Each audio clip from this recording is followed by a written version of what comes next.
السلام علیکم، میں ہوں اقبال سحر اور آپ دیکھ رہے ہیں ریئل نیوز ورلڈ۔ ناظرین، اس وقت ہم آپ سے اہم ترین خبر شیئر کر رہے ہیں۔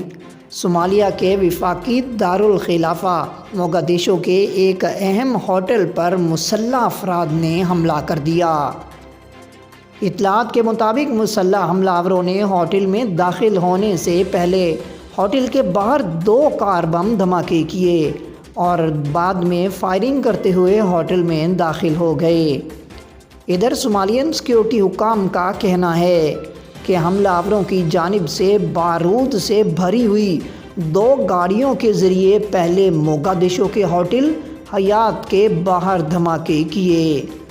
ایک گاڑی ہوٹل کے راستے پر کھڑی کی گئی رکاوٹوں سے ٹکرائی گئی، جبکہ دوسری گاڑی ہوٹل کے دروازے سے ٹکرائی گئی، جس کے بعد حملہ آور فائرنگ کرتے ہوئے ہوٹل میں داخل ہو گئے اور اطلاعات کے مطابق حملہ آور اب تک ہوٹل کے اندر موجود ہیں۔ غیر ملکی خبر رساں ادارے کے مطابق انٹیلیجنس ذرائع کا کہنا ہے کہ القاعدہ کے ذیلی دہشت گرد گروہ الشباب کی جانب سے حملے کی ذمہ داری قبول کی گئی ہے۔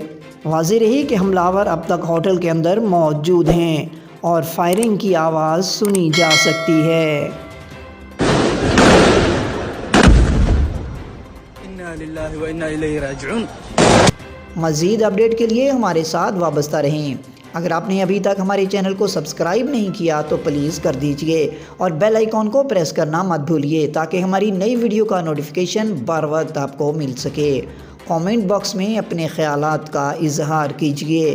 اسلام زندہ باد، پاکستان پائندہ باد۔